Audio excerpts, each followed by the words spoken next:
Hello, everyone. Greetings to you all in the matchless name of our Lord and Savior Jesus Christ. I believe you're doing good. Welcome to another episode of Prophetic Time. I believe these videos are helping you, blessing you to come more closer to God. And those who are watching me for the first time, this is Evans Francis from Nagpur, India.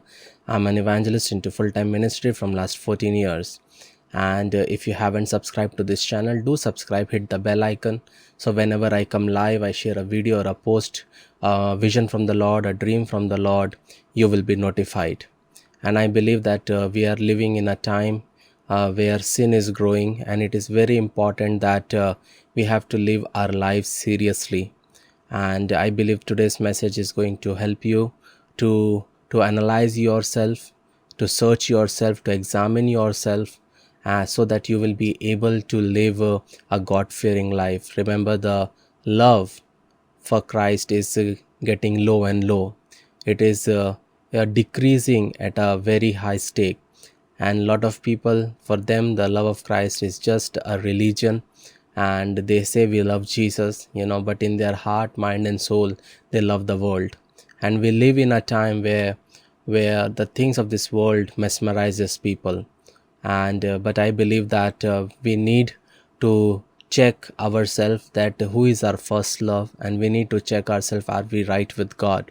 That is very, very important.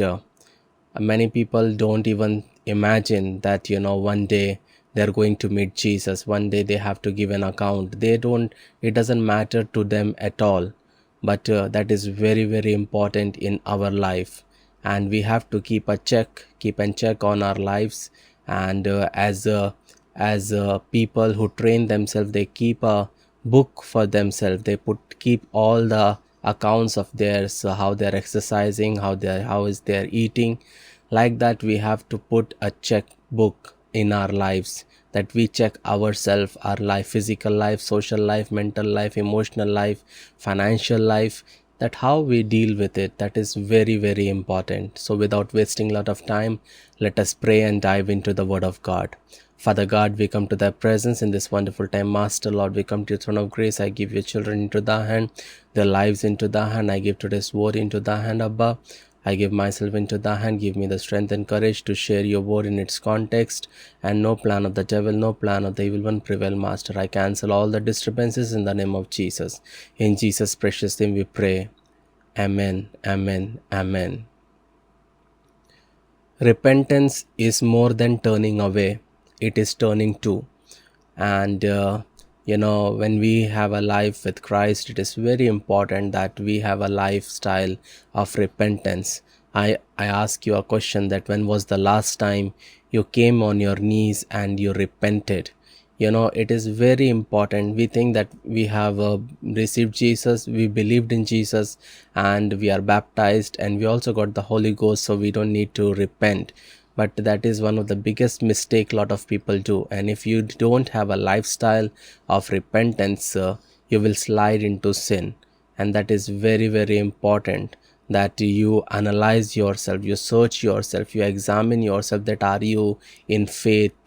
That is very, very important.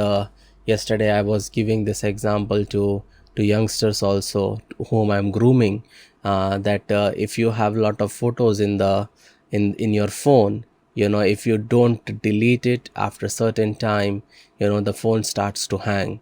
But every day, if you delete unnecessary photos and unnecessary messages, videos from your phone, the phone will work great. Same way it is our life. Every day we sin. And being Christian doesn't make you you're not going to sin. That's not gonna happen. We are humans, we will sin, but we have to analyze ourselves, and we need to repent and confess our sins. That is very, very important. So if you delete all the photos every day, keep a check on your mobile, it will work great for you. But if you don't care about it, one day it will hang, and then you'll have to change the phone. Same way it is about your spiritual life. You have to look into your life, you have to confess, you have to accept, and every day repenting and believing in Jesus. Repenting about your sins and believing in Jesus are the two main factors that is important for your life. Every day you have to repent, and every day you have to believe till your last breath. baptism is one time and receiving the Holy Spirit is one time. And I have said that many times.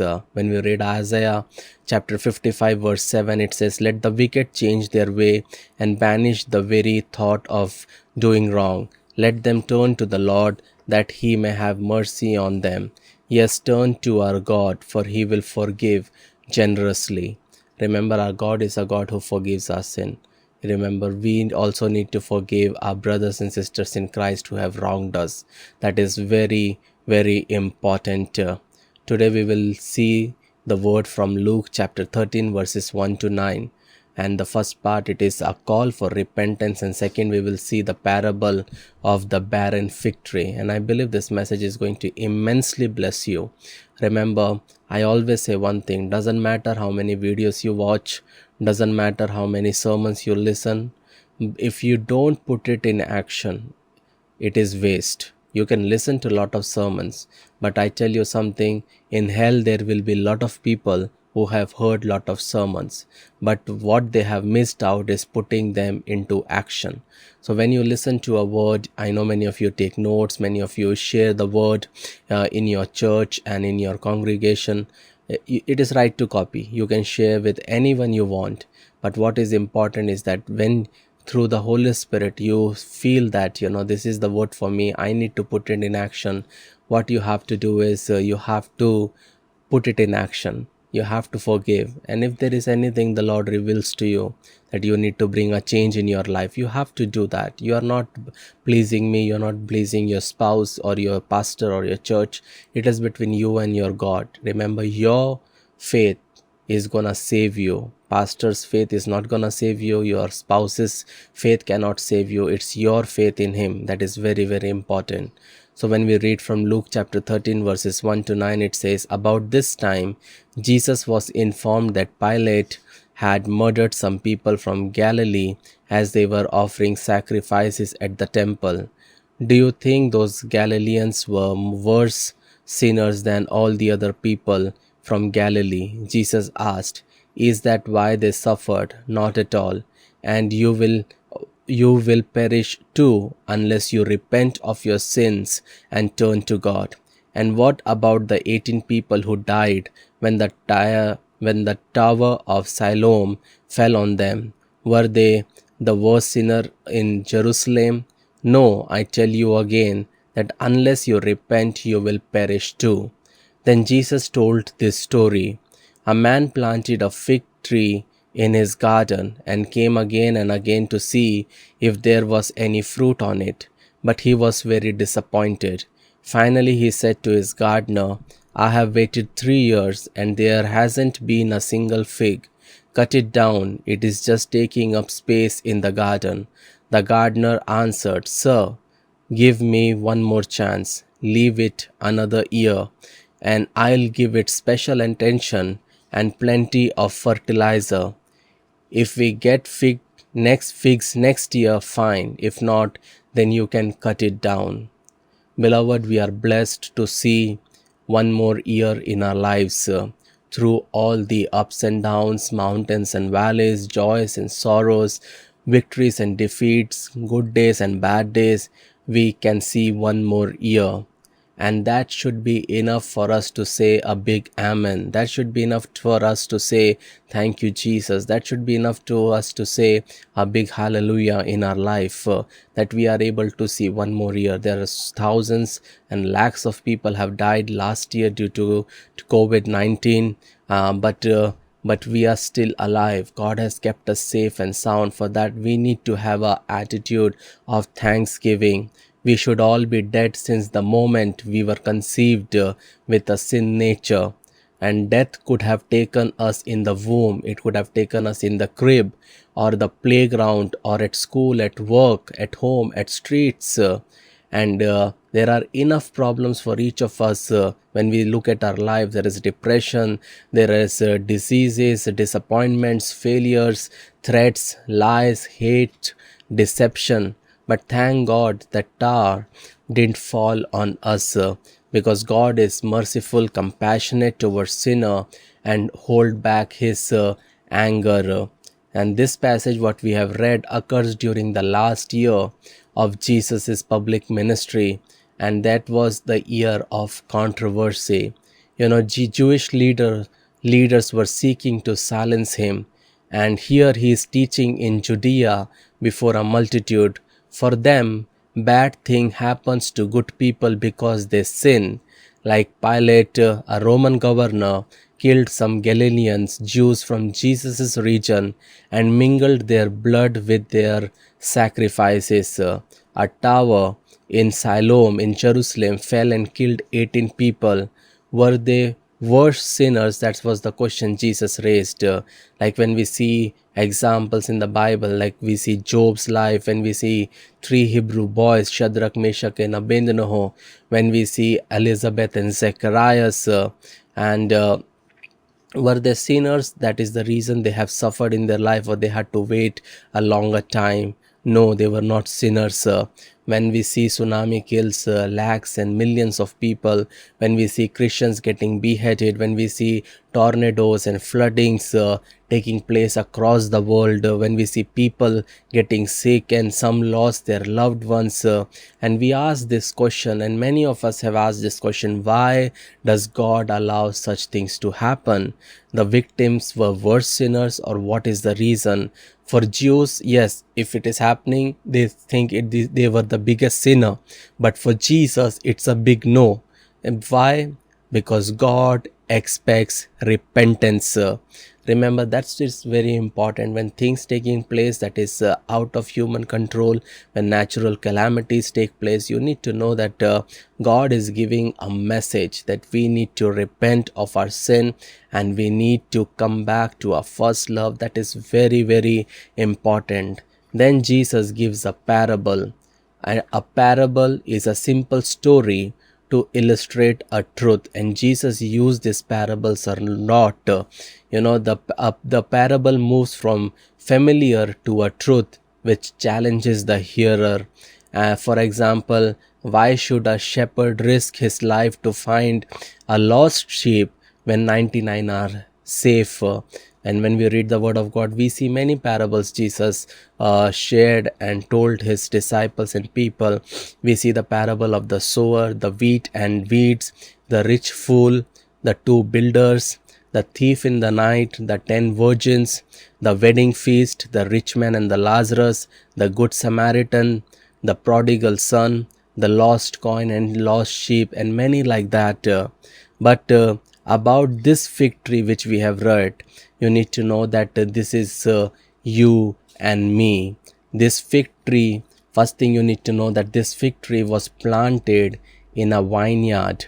When we read Luke chapter 13 verse 6, the King James Version we'll see today, from that I'll read, it says, "He also spoke this parable. A certain man had a fig tree planted in his vineyard, and he came seeking fruits on it, and found none."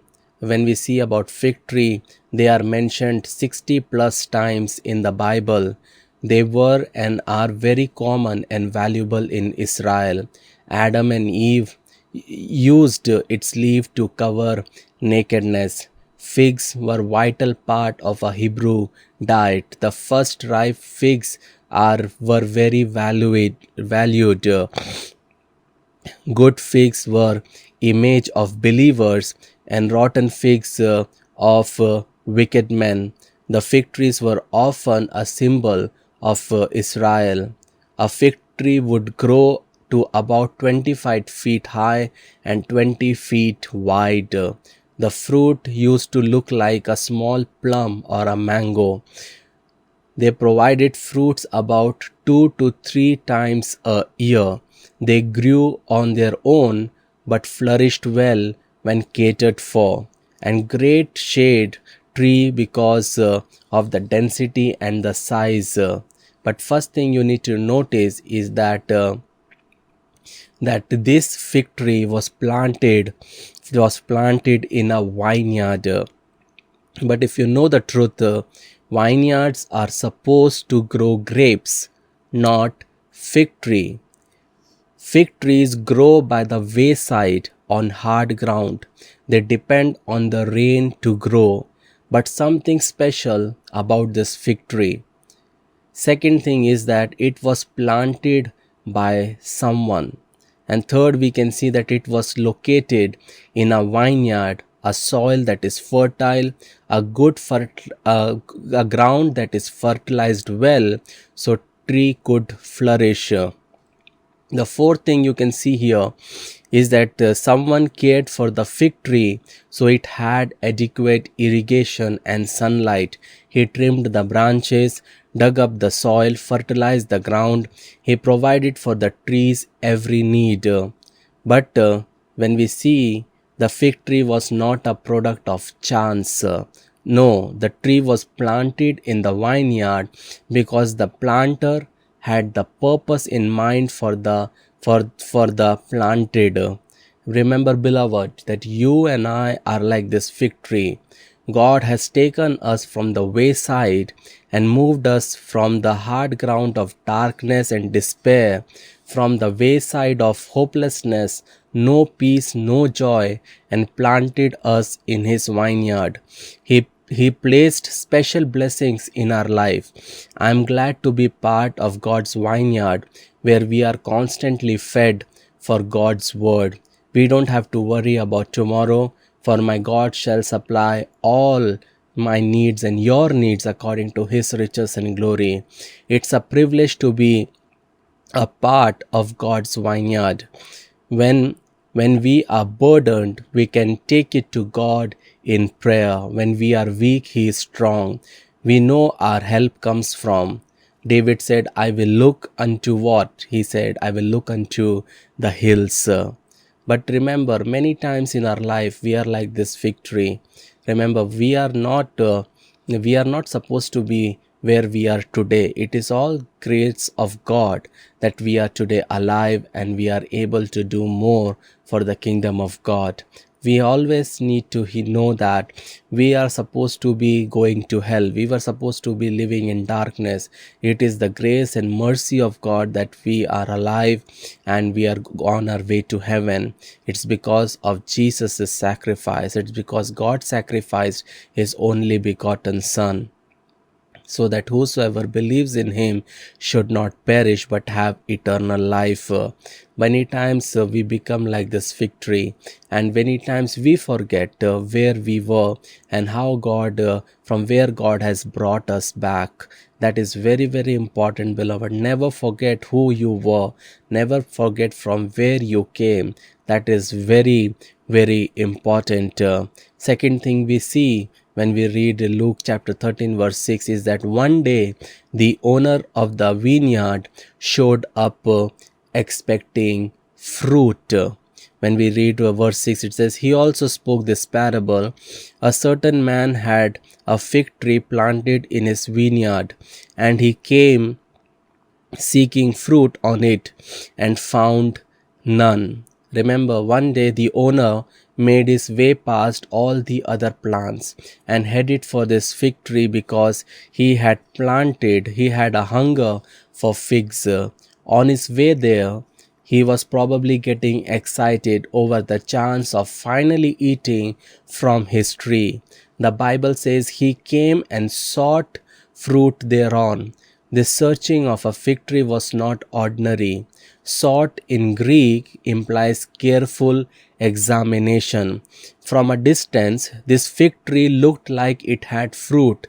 Fig trees would normally bear fruits first and then leaves later. But when the leaves came, they were bigger than the fruit, so they covered up the fruit. You lifted up the leaves to get the fruit. A fig tree full of leaves usually meant there was some fruit underneath. And you know about expectation. When hope is high and anticipation is feverish, the last thing you want is disappointment. Remember that this fig tree, one day the owner came expecting to eat the fruit. But when he came and looked under it, he found nothing. Remember, many times you need to know that God is expecting fruit in our life, and one day God is going to search for fruits. So it is very, very important that you become serious about your life and you need to start bearing fruit in your life. It is very, very important. The verse 6 says, He came seeking fruit on it and found none. That shows the owner's expectation got ruined. The fig tree was barren. It says, and he came seeking fruit on it and found none. You need to know something.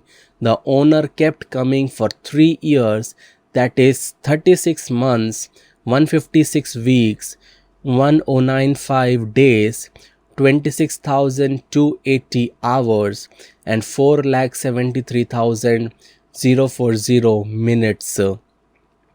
And the owner found nothing.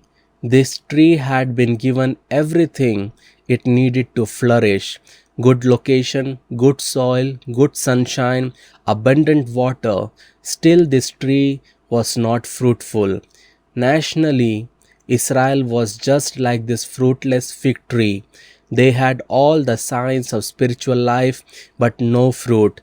They were keeping the letters of the law, carrying out temple ceremonies, religious in every detail, but they had no spiritual fruit.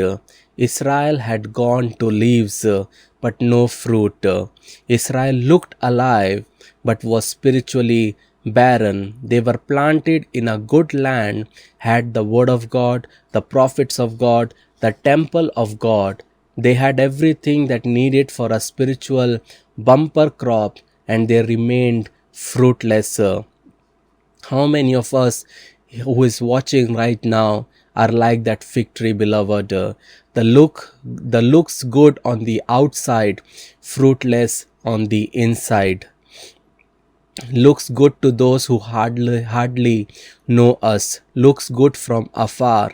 It is easy to be like that tree. We know how to pretend everything is all right. We know the church smile. We know how to greet with a warm hug. We know if we dress well enough that folks will think we are being fruitful. We think if we pay tithes and give offerings and support the ministries in the church and talk to pastor in a good way, show up in the church every Sunday, that people will think we are bearing fruit. But the saying goes like this, beloved: you can fool some of the people all the time, and all of the people some of the time, but you can't fool my God anytime. He knows the real you. My question to you is, whom are you there to please? Elijah was not there to please Jezebel. Nathan was not there to please David. Beloved, God planted us. We are not children of chance.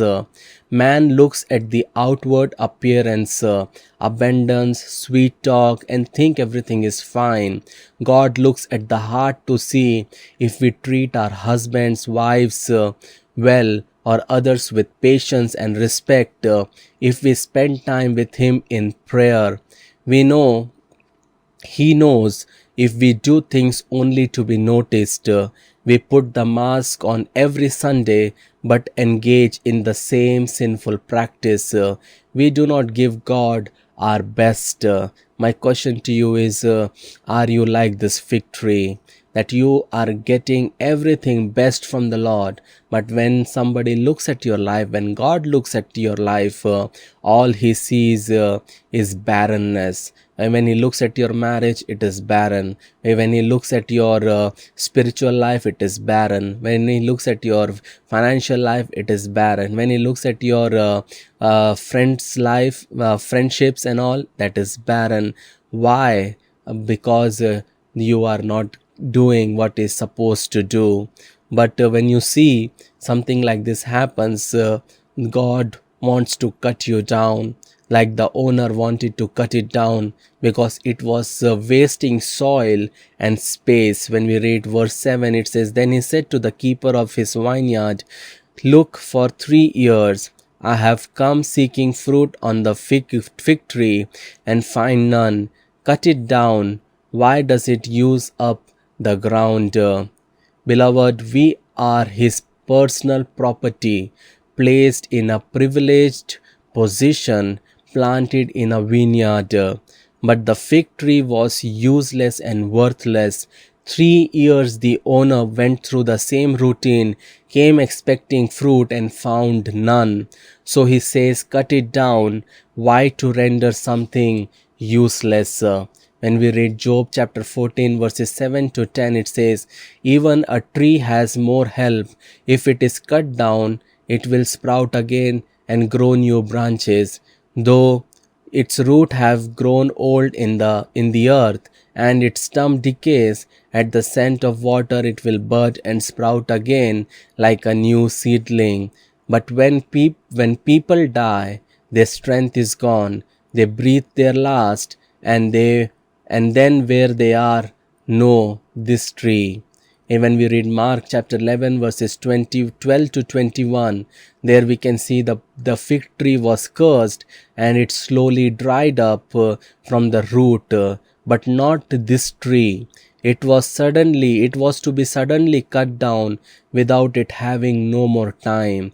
When we read Daniel chapter 4, there we can see that Nebuchadnezzar, seeing in a dream as a tree that is cut with the stump remaining, so that God would give him a second chance. And thus his reasoning went for 7 years like an animal, and he came back to his senses to recognize God, but not this fig tree. This tree was not only fruitless, but making he was it, this tree was making the ground also useless. It was observing precious nutrients from the earth and giving back nothing, robbing other trees of the nutrients they needed. Unfruitful Christians rob others who have not had the opportunity that they had. When we hear God's word each day, and we are supposed to bear fruit, tell others, and be changed lives everywhere in our homes, jobs, and etc. But when we say we belong to Jesus and they see no difference in us, we are making God's word powerless in our lives. If we say we love God and still live like everyone else, watch the same things, curse the same things, then others assume that our God has no power. We are simply hardening them to the working of God by our fruitlessness. We cumber the ground. Fruit is always the evidence of genuine salvation, beloved. Not everyone bears the same amount of fruit, but everyone who is saved bears some fruit. In fact, everyone bears fruit, but what kind? For Christ or for the devil? When all leaf and no fruit, we are living in spiritual hypocrisy, fit for nothing. So what does Jesus see when he looks at your life, beloved? That's the question. Should he say that cut it down, it is taking place? Or when he looks at you or me, he says, okay, there is some fruit in his life. Beloved, remember, the lack of fruit was not the reason for the curse. It was the pretense of the leaves making promises, but it could not deliver. When we read John chapter 15, we see that it is God's desire that we bear fruit, beloved. More fruit, much fruit, long lasting fruit. If we yield to Him, His work, and His will, we will be fruitful branches for His glory. If He finds it in our lives, He will bless us and cause us to be even more fruitful. If He does not find fruit in us, He will take whatever steps are necessary to make us fruitful. The question is, what must God do to cause his fruit to appear? John the Baptist said to Israel, when we read Matthew 3:10, it says, even now the axe of God's judgment is poised, ready to sever the roots of the trees. Yes, every tree that does not produce good fruit will be chopped down and thrown into the fire. What you have to see here is he says every tree that does not produce good fruit. That means there are people who are producing bad fruit. But remember, every tree that does not produce good fruit will be chopped down and thrown into the fire. But when we read Luke chapter 13 verse 8, there we can see that the gardener says, Lord, let it alone this year also, till I shall dig about it and dug it. When we read 13:8, it says, But he answered and said to him, Sir, let it alone this year also, until I dig around it and fertilize it. I know someone is probably might be thinking this is all bad news, but Luke chapter 13 verse 8 gives us a good news, beloved. The vine dresser says, leave it alone. If you personalize it, you can say, leave me alone. He is saying to the owner, don't look at these trees past, the 3 unfruitful year, the many fallings. Look at its future, give it 1 more year. And I am glad today that God is willing to look beyond my past mistakes. I rejected him many times. I was fruitless many times. I was faithless many times. But I'm glad that he is willing to give me a new start today. And remember, he is willing to give you a new start today in your life also. All you have to do is start bearing fruit, start working upon your life, and Jesus is interceding for you today. Remember that fig trees, when you see the character of a fig tree, usually the fig trees are abundantly fruitful. In Israel, a fig tree can produce as many as 3 crops a year. So when the owner of the wine vineyard says he has come looking for fruit for 3 years and hasn't found any, tree has missed 9 opportunities to bear fruit. Second, we see that fig trees thrive on neglect. For this gardener to talk about digging around the roots and adding fertilizer to stimulate productivity would have been laughable. You don't baby a fig tree, you just let it grow and the fruit would appear. But not this fig tree. It was being rebellious, lazy, disinterested, selfish, and years you may have been all what God wanted you to be and all you wanted yourself to be, but there's no use beating yourself. Confess and move on into your future, beloved. Many times that we live a lifestyle where we want to do what we do, but remember, you will not be fruitful in your life. The third thing we see, that the vine dresser says that he would pay attention to this fruitless tree. The world invests time and energy in those who are successful. People don't want to hang around losers, but this worker would invest time and energy in this fruitless tree.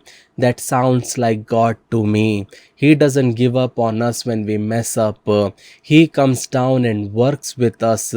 Jesus came down to earth to hang out with the rejects of societies, prostitutes, pimps, tax collectors, and thieves. The fourth, we see the text says that he would dig around it and put dung in it. Back then, one had to take their hands and get the dung and put it into the hole around the roots. This vine dresser is ready to get his hands messy with poops to save this tree. This tree is a mess. Let me inform you today, beloved, that God will even get himself dirty to save us. One day Jesus came down from glory, took off the spotless robe of divinity, put up the stain-colored garments of humanity, lived in our messed up world, became involved with messed up people, handled messed up situation, took all the mess of our sins to the cross to save us. Fifth, we see about this about the tree that it was customary in those days for vineyard dressers to be paid from fruits the vines produced. So his livelihood depended on the fruitlessness of the trees. But this vine dresser begs the owner to give this fruitless tree another chance.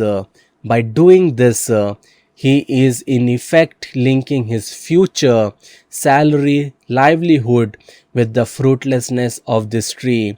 He was taking risk on this tree. He could have cut it down and planted something guaranteed to bear fruit. God could have left man in sin, beloved. God could have left us dead. When you look at our history, we see nothing but failure. Even the good ones are bad, but God never gives up on us. When we see the life of Noah, he was a drunkard. Abraham was a liar. Jacob was a deceiver. David was an adulterer and a murderer. Samson was a fornicator. Peter was a deserter. But when we look into our lives, our individual histories, we'll see that there is nothing but failure, unfruitfulness, broken lives, broken marriages, broken promises. We are very good liars, we are cheaters, we are thieves, adulterers, backstabbers, deceivers, gossipers, hypocrites. But remember, God could have given up on us long time ago. But the best thing is our Jesus came down to earth, linked himself with fallen man, made himself one of us, took a risk on me and you, and declared, give him one more year. Beloved, God's mercy is great, my beloved friends. He loves us, so He sends sermons, He sends prayers, friends, Bible studies to correct us. The devil says that your time is up, but mercy says no. But the sixth thing you can see here is that one more year was not a sign of God's approval, but His mercy. Many people think think that because God gives them borrowed time, it means He approves of their action. No, my beloved friend, when we read Ecclesiastes chapter 8 verse 11, it says, when a crime is not punished quickly, people felt it is safe to do wrong. But my question to is, what I want to say is, repent on your borrowed time. When the vine dresser said, give it another chance to bear fruit, if it doesn't, cut it down. When we read Luke chapter 13 verses 8 and 9, it says, but he answered and said to him, sir, let it alone this year also, until I dig around it and fertilize it. And if it bears fruit, well, but if it not, after that you can cut it down. Now, even though we love to talk about God's mercy, God is also a God of justice. One day everyone will be called to give an answer for their deeds. His deeds and her deeds. I know it's not what you like to hear, but it is the truth, beloved. When we read 2 Corinthians 5:10, it says, for we must all stand before Christ to be judged. We will each receive whatever we deserve for the goods or evil we have done in this earthly body. Remember, beloved, that payday is coming. I don't want to frighten you, but I have to tell you the truth. The Bible says that one day mercy will have to agree with justice, that enough is enough. When we read Isaiah chapter 5 verse 4, it says, what more could have done for my vineyard that I have not already done? When I expected sweet grape, why did my vineyard give me bitter grapes? Today many of the Bible based churches, many Christians, many believers have turned into bitter grapes. God expecting us to be sweet grapes, but we, because of our lifestyle, because the way we live, because the way we deal in our life, because the way we move in our life, because the way we practice things in our life, we have turned out bitter grapes in our life. God has been sending you sermons after sermon and prayers after prayers. Sometimes He is putting you in hardship to put you on your back to look up at Him, and He even sent His only begotten Son for you. He has sent His Spirit to plead with you and agonize with you, and He is asking that what more could I have done to make you fruitful. Beloved, it is time that you should repent of your sin. It is time that you should repent of your lifestyle. It is time that you repent of the way you live in your life. It is time you repent of living a lifestyle of exploiting His grace and mercy. Remember that you can say, like Jesus is saying for you, that leave him alone, leave her alone, give her one more chance. When God is saying that he is not bearing fruit, cut him off, he's taking the place of another. Jesus is saying, give him one more chance, give her one more chance. And that is the reason that you can today listen to this video, and he is saying, give her or him one more chance. He told death to leave you alone. He told diseases to leave you alone. He told HIV to leave you alone. He told the mortgage company to leave you alone. He told the divorce to leave your marriage alone. He told your enemies to leave you alone. It is time that you shout and you say, leave me alone. Devil, you have no authority upon me. Devil, you have no authority over my marriage. Devil, you have no authority over my children. Devil, you have no authority over my businesses. You have no authority upon my ministry. You have no authority on my church. You have no authority on my spiritual children. You have to take authority and you have to claim it because Jesus is interceding for you. And if today you and me are living, it's because He is interceding for us. There is nothing in us to boast about. One thing to notice about this parable is this parable is unfinished. We don't know the text what happened after that one more year. Did the tree flourish and became fruitful, or was the owner satisfied? Did the tree reward the vine dresser's investment, or was it still barren? Was it ordered to be removed? The answer to that question is you decide. You can decide from this moment that you will live for God. No more of acting stuff. Let someone see a difference in your life. You decide the ending in your life. That do you want to be fruitful or do you want to be fruitless? From today you can decide to put away all the things holding you back and start afresh in this new year, when the only second month we are going on, but still there is time that you can repent and still you can make this year fruitful in your life. Remember, the past is gone. Stop living in the past. Do not allow your past to impact your future and present. You need to know that your future lies ahead of you. Remember, the primary lesson that we learn from this parable of barren fig tree is to repent. Remember, unlike the barren tree, some may have less than a year to repent and bear fruit. Remember, this barren tree, he got 1 year for to produce fruit. Many of you are watching, you might not have even couple of months, you might not have even 6 months, you might not even have 1 year, because you have been wasting many years of your life. but I tell you something, that God has a right to expect fruit from us. God has a right to examine us for our fruits. God has a right to intercede for us. God has a right to extend mercy to us. God has a right to expel us for our fruitlessness. But remember, He has not expelled us, but give us another chance. Remember, it is very, very important, beloved, that the way you live, the way you live should be in a way that you show fruits in your life. Remember, don't pretend in your life. You cannot fool God. God knows who you are and what you are.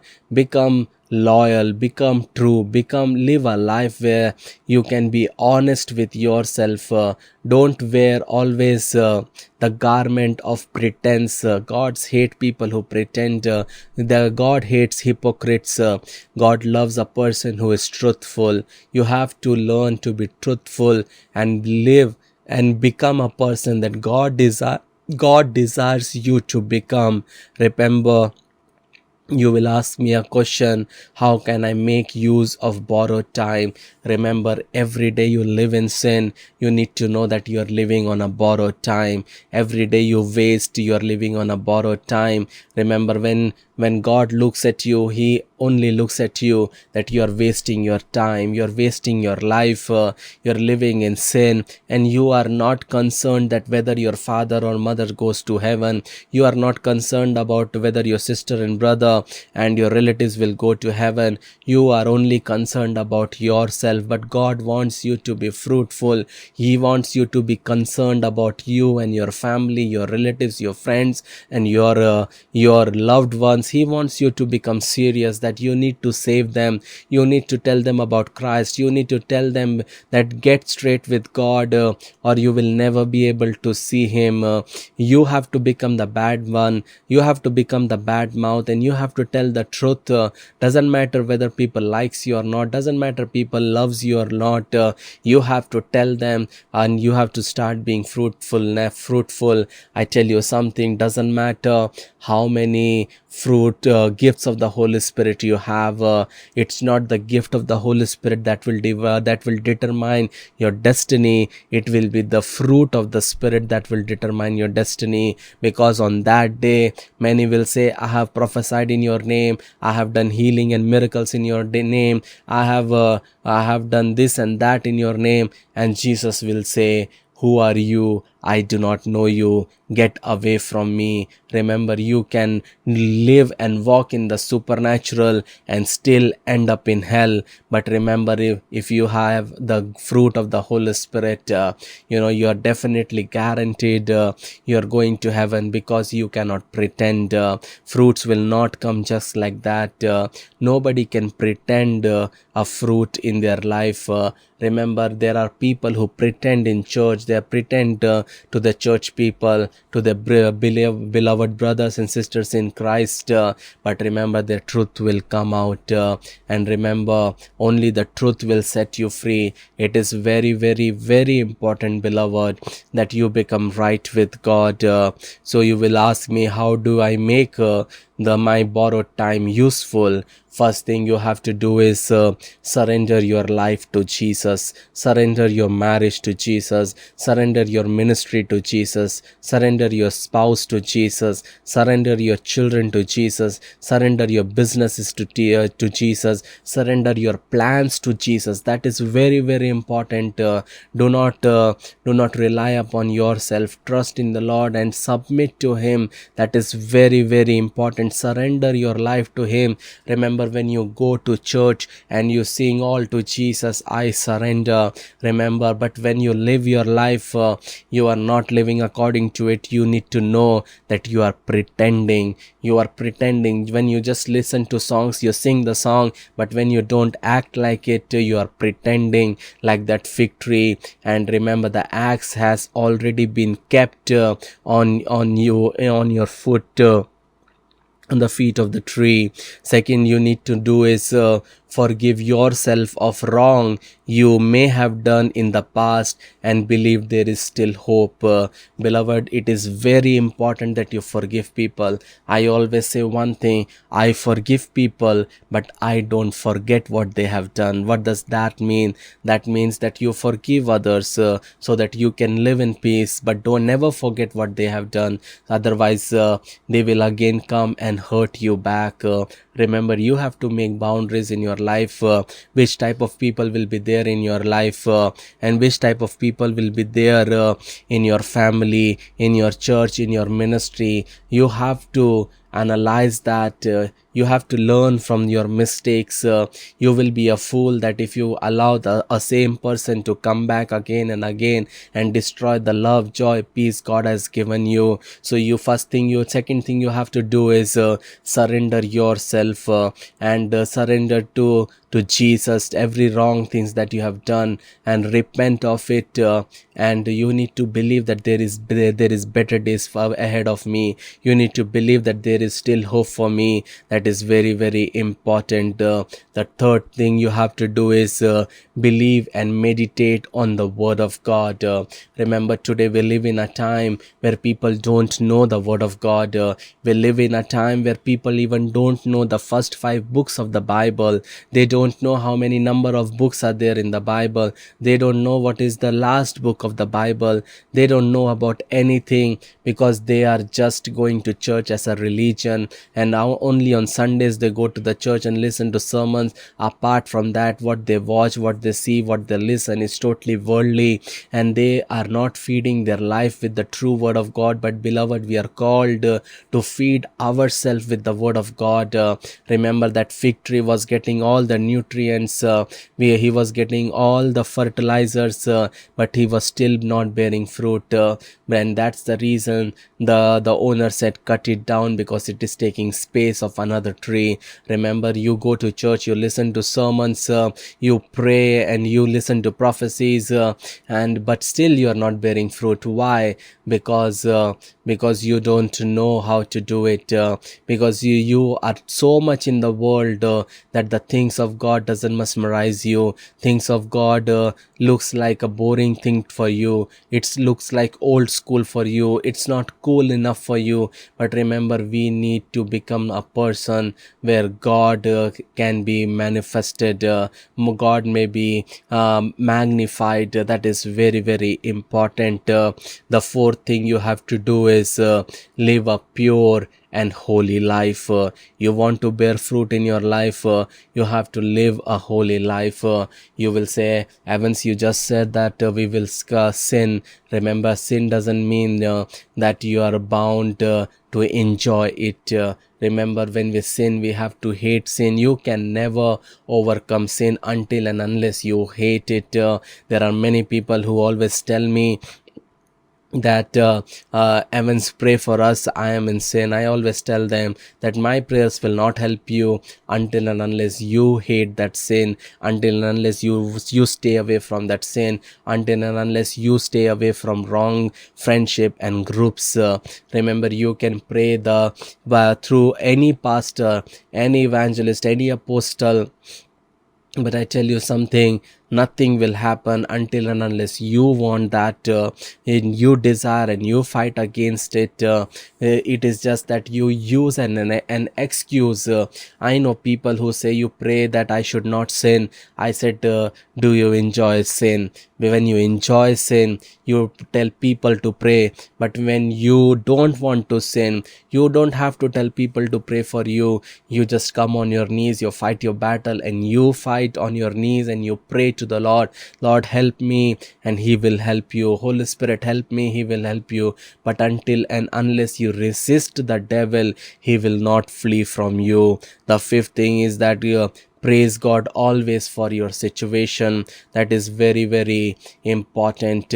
Whatever time you are going through, whatever situation you are going through, whatever problems you are going through, whatever situation you might be going through, the one thing is very important is praise God always. Remember, this is a character of a true believer. In every situation, he praise him in the morning, praise him in the noon time, praise him in the evening. all the time. Always be thankful to God. Always your heart should be filled with gratitude. That is very, very important. And the sixth is be a giver. What does that mean? Is that I'll be live a lifestyle where you always forgive others, where you always bless others, where you always think good about others, where you always think for the betterment of others. That is very, very important. Do not allow selfishness to come in your life. Do not allow the devil to sow the sinful acts in your life. Don't get greedy, don't get jealousy, do not allow strife to come in your life. Do not allow fights to take place. But be a giver. Freely forgive people, freely love people, freely bless people. Don't expect to be blessed back.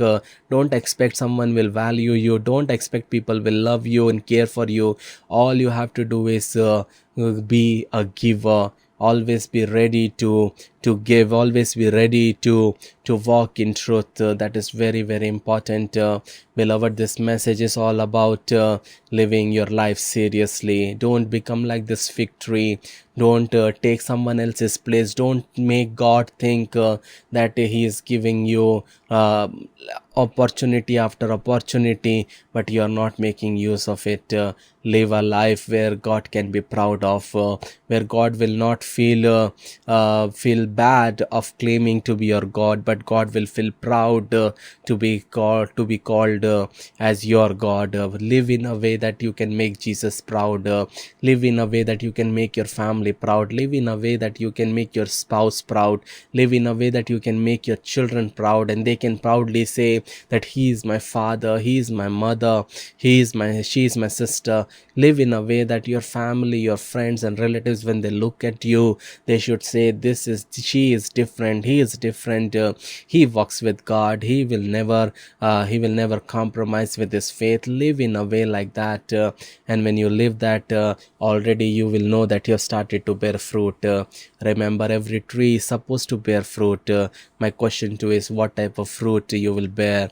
Will you bear the bad fruit, the bitter grapes, or the good fruit, that is the sweet grapes? God expects you to become a sweet grape, and he expects us to bear fruit. Remember, your fruit will determine your destiny. I believe this message has blessed you. Let us pray. Father God, we come to thy presence in this wonderful time, Master. Lord, we come to your throne of grace. I give your children into thy hand, their lives into thy hands, Master. Help them to become a plant which bears fruit in its season, Master. Lord, may they not live a life of pretending, but they should live a life of truthfulness, Master. And through their life, through their character, Master, may people will be blessed, Master. All the work of the devil, all the work of the evil one, I cancel it in the name of Jesus, Master. Every plans of the devil, Master, I cancel it in the name of Jesus. I give their life into thy hand. May your hand of power, provision and protection be upon their life, Master. I set them free in the name of Jesus. Every crooked ways be made straight in the name of Jesus.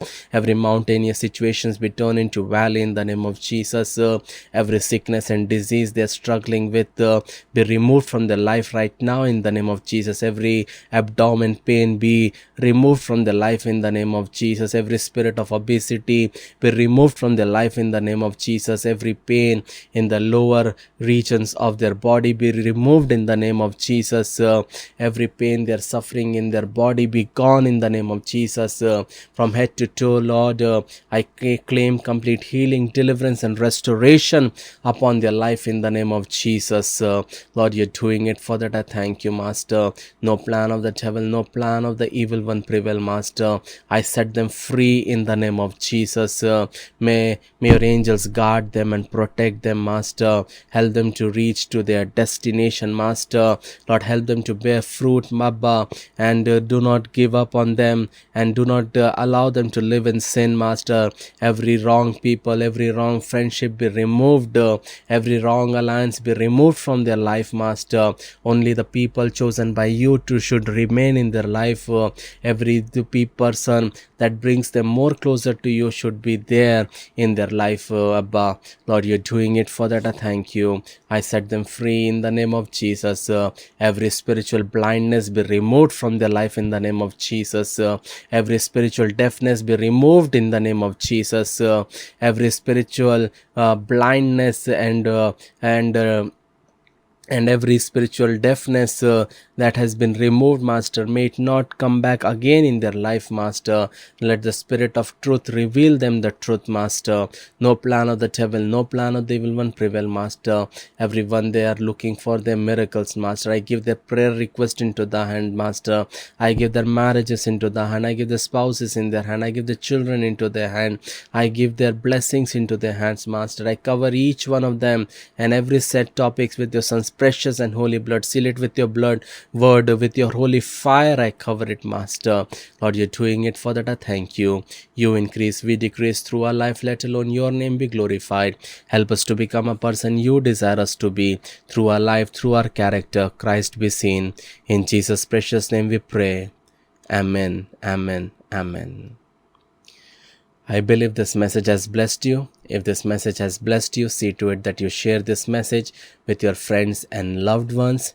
And if you're using an Android phone or an Apple phone, you can download my app. App name is Evans Francis. If the Lord leads you, become a pillar of fire or a pillar of cloud of our small ministry. The links are also there in the description below. And if you haven't subscribed to this channel, do subscribe, hit the bell icon, so whenever I come live, I share a video or a post, you will be notified. May God bless you. May his face shine upon you. Stay blessed. Keep smiling. Shalom.